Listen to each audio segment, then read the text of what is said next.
इसके अलावा अगर हम इसकी क्लासिफिकेशन देखें कि इसकी टाइप्स किस तरह की, अगर बेस्ड ऑन टेस्ट देखें हम कि टेस्ट के हिसाब से क्या होते हैं, तो हमारे पास ये शुगर्ड होते हैं या नॉन शुगर होते हैं। शुगर्स का मतलब क्या है? Sweet tasting carbohydrates are generally are sugars.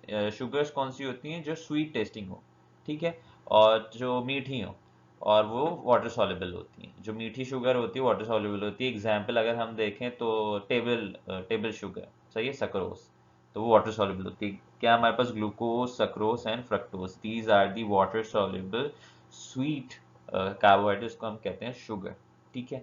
अच्छा, फिर नॉन शुगर्स होती है हमारे पास। नॉन शुगर्स जो होती हैं वो टेस्टलेस होती हैं, हमारे पास टेस्ट नहीं आता, और इनसॉल्युबल इन वाटर, ठीक है। तो हमारे पास इनसॉल्युबल इन वाटर होंगी और क्या होंगी? टेस्टलेस होंगी, नॉन शुगर है। एग्जाम्पल स्टार्च और cellulose.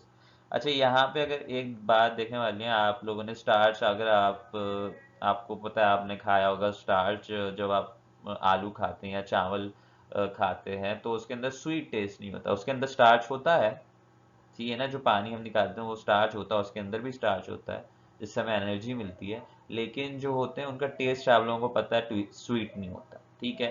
It's close to tasteless. तो ऐसे शुगर्स को हम क्या कहते हैं? नॉन, ऐसे कार्बोहाइड्रेट्स को हम कहते हैं नॉन शुगर्स, ठीक है। अच्छा, इसके अलावा बेस्ड ऑन केमिकल प्रॉपर्टीज, हमारे पास केमिकल प्रॉपर्टीज रिड्यूसिंग और नॉन रिड्यूसिंग शुगर्स। हमारे पास दो तरह की शुगर्स होती हैं, रिड्यूसिंग और नॉन रिड्यूसिंग। फर्क क्या होता है?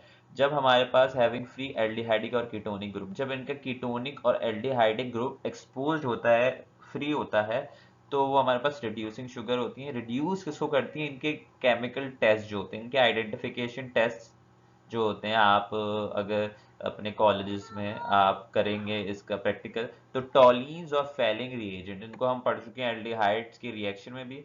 तो इन दोनों में ये पॉजिटिव रिजल्ट देती हैं। क्या मतलब है? हमारे पास पीपीटी बनती है तो हमें पता चलता है कि ये रिड्यूसिंग शुगर है, सही है। इनके केमिकल टेस्ट होते हैं। तो रिड्यूसिंग शुगर कौन सी होती है? जो जिनमें एल्डिहाइडिक और कीटोनिक फ्री होता है, वो रिड्यूस करती हैं टॉलीन्स और फेलिंग रिएजेंट को। तो इसका मतलब हमें वो पॉजिटिव रिजल्ट देती है। उसका एग्जांपल्स क्या है? हमारे पास सारी मोनोसेक्राइड्स, भी मोनोसेक्राइड्स क्या होते हैं आगे जाके देखेंगे हम। हमारे पास सारे मोनोसेक्राइड्स और सारे ओलिगोसेक्राइड्स एक्सेप्ट सक्रोस। सक्रोस के अलावा बाकी मोनो और ओलिगोसेक्राइड्स जो होते हैं, वो हमारे पास सारे इसके अलावा सारे ओलिगोसेक्राइड एक्सेप्ट सक्रोस, ठीक है ना। ये सब क्या होता है? रिड्यूसिंग। नॉन रिड्यूसिंग क्या होते हैं? कि इनके पास they don't have free aldehydic और कीटोनिक ग्रुप। इनके पास फ्री एल्डिहाइडिक और कीटोनिक ग्रुप नहीं होता, तो they can't reduce the test solution. जो टेस्ट सोल्यूशंस होते हैं उनको वो रिड्यूस नहीं कर सकते, तो उसमें वो नो नो कलर चेंज या नो रिजल्ट देते हैं या नेगेटिव दे रहे होते हैं, ठीक है। एग्जाम्पल्स कौन सी है? हमारे पास सक्रोज और सारे सारे पॉलीसेकेराइड्स, ठीक है। हमारे पास जो एक और सिस्टम है क्लासिफिकेशन का, जो कि मेन सिस्टम माना जाता है कार्बोहाइड्रेट्स की क्लासिफिकेशन का, दैट इज स्ट्रक्चरल क्लासिफिकेशन। इनको स्ट्रक्चर के बिना पे, बेसिस पे इनको क्लासिफाई, इनकी टाइप्स बताई जाती हैं। तो हमारे पास based on number of carbon, कितने नंबर ऑफ कार्बन होंगे उस पे ये टाइप्स बेस्ड हैं। They can be monosaccharide, they can be oligosaccharide, और दे कैन बी पॉलीसेक्राइड्स, ठीक है ना। Monosaccharide, oligosaccharide and polysaccharide.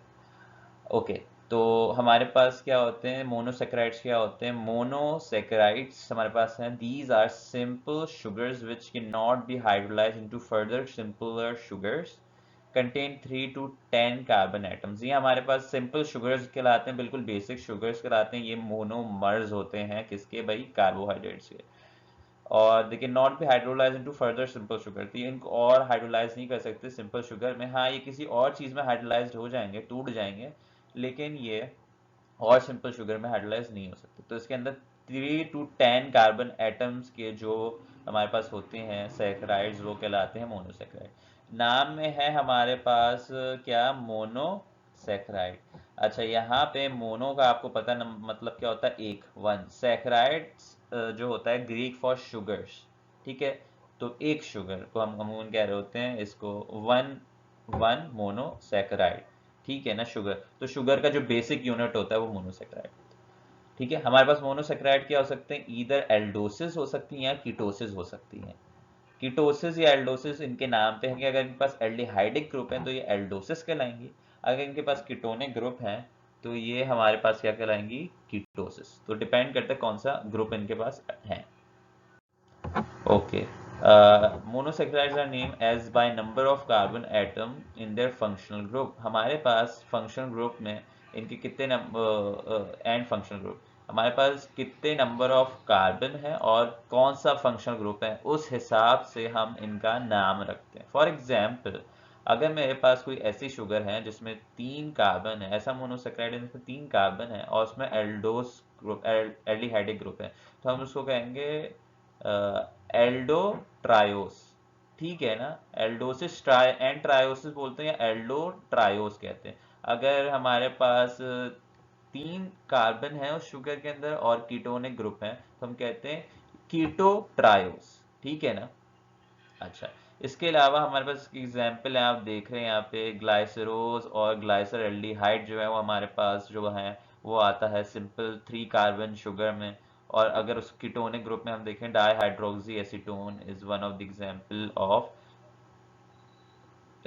Example of sugar monosaccharide.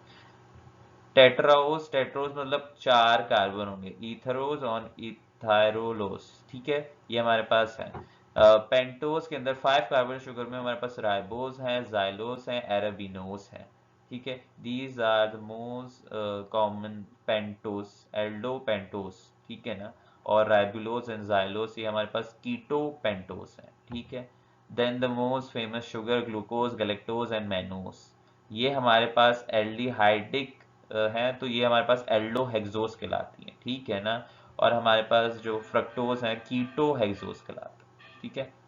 और हमारे पास 7 कार्बन है, ग्लूकोहेप्टोस और गैलेक्टोहेप्टोस एंड सूडोहेप्टिडोस। ठीक है। तो ये हमारे पास कुछ एग्जांपल्स हैं of the monosaccharide based on number of carbon and their LD and their functional group. Configuration, जो स्ट्रक्चर होता है हमारे पास कार्ब मोनोसेक्राइड्स का, कार्बोहाइड्रेट्स का, वो किस हिसाब से होता है। हमारे पास जो शुगर होती है वो डी शुगर होता है, डेक्स्ट्रो रोटेटरी होती है, या एल शुगर्स होते हैं, लीवो रोटेटरी होते हैं। ठीक है ना। जो एक मोनोसेक्राइड होता है, अगर आप बुक में देखेंगे, अगर आप गूगल करेंगे तो आपको वहाँ पे सिर्फ ग्लूकोज या फ्रक्टोज नहीं लिखा हुआ नजर आएगा, आपको D glucose, L glucose, L fructose.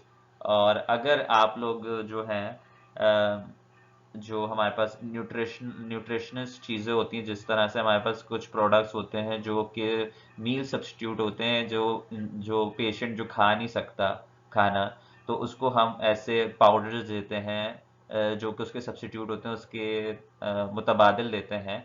तो उसके अंदर अगर आप पीछे देखें तो हमारे पास ग्लूकोज हेक्सोस हेप्टो ग्लूकोज या हमारे पास फ्रक्टोज ऐसे नहीं लिखा होता, डी या एल लिखा होता है। अब इस डी या एल का मतलब क्या होता है, हमारे पास डी शुगर, डेक्स्ट्रोरोटेटरी शुगर वो होती है जो प्लेन पोलराइज लाइट को राइट डायरेक्शन में जो करती है, वो डिफ्लेक्ट करती है। ठीक है ना। ये और एल शुगर क्या होती है, जो लेफ्ट डायरेक्शन में it rotates the plane polarised light into left direction. ठीक है ना। तो हमारे पास जो प्लेन पोलराइज्ड लाइट को, ये ऑप्टिकली एक्टिव होती हैं शुगर्स, और हमारे पास अगर ये राइट डायरेक्शन में उसको डाइवर्ट कर दें तो डी ग्लूकोज कहलाती है, और एल डायरेक्शन में और लेफ्ट डायरेक्शन में कर दे तो एल ग्लूकोज कहलाती है, लीवो रोटेटरी कहलाती है। इनके पास साइन है प्लस या नेगेटिव साइन हम इनको दे रहे होते हैं। D is the plus sugar और हमारे पास L is the minus sugar. ठीक है। इंशाल्लाह जब आप आगे पढ़ेंगे तो इसकी और फर्दर डिटेल करेंगे, लेकिन हमारी बुक में इसकी इतनी ही डिटेल है तो हम इस तरह ही पढ़ेंगे इसको। हमारे पास साइक्लिक फॉर्म में भी हो सकती है, दे कैन बी पायरोनोस और फ्यूरेनोस। हमारे पास जो मोनोसेक्राइड्स होते हैं या जो शुगर्स होती हैं वो दो फॉर्म में एग्जिस्ट करती हैं, या तो चेन फॉर्म में या तो रिंग फॉर्म में। ठीक है। या तो ओपन चेन फॉर्म में या तो रिंग फॉर्म में। जब चेन फॉर्म में करती हैं तो उसको हम कहते हैं उनके जितने कार्बन होते हैं, हेक्सोस, हेप्टोस, पेंटोस। ठीक है। हमारे पास ये अगर साइक्लिक फॉर्म में होती हैं तो ये दो तरह के रिंग्स बनाती हैं, या तो पायरानोज बनाएंगी या तो फ्यूरेनोज बनाएंगी। जो पायरानोज रिंग होता है वो 6 कार्बन रिंग होता है, जो फ्यूरेनोज होता है वो 5 कार्बन रिंग होता है। यहाँ पे आप देख सकते हैं हमारे पास दो एग्जाम्पल हैं दोनों रिंग की। ग्लूकोज जो है वो ओपन चेन स्ट्रक्चर में है। ओपन चेन स्ट्रक्चर से पहले वो अपनी कन्फिग्रेशन या अपनी जो अरेंजमेंट होती है, मॉलिक्यूलर अरेंजमेंट थोड़ी सी चेंज करता है, थोड़ा हेमी रिंग स्ट्रक्चर में कन्वर्ट होता है, then it converts into ring structure. ठीक है। तो ये हमारे पास दो पायरेनोस कन्फिग्रेशन है। अल्फा बीटा क्या होती है हम आगे जाके देखते हैं। तो हमारे पास जब हमारे पास 6 कार्बन रिंग होता है वो हमारे पास कहलाता है पायरेनोज, ग्लूकोज की बात हो रही है। और जब हमारे पास for example fructose converts into a 5 carbon ring structure या साइक्लिक स्ट्रक्चर, तो वो हमारे पास कहलाता है फ्यूरेनोज। ठीक है ना, उस स्ट्रक्चर का नाम होता है फ्यूरेनोज।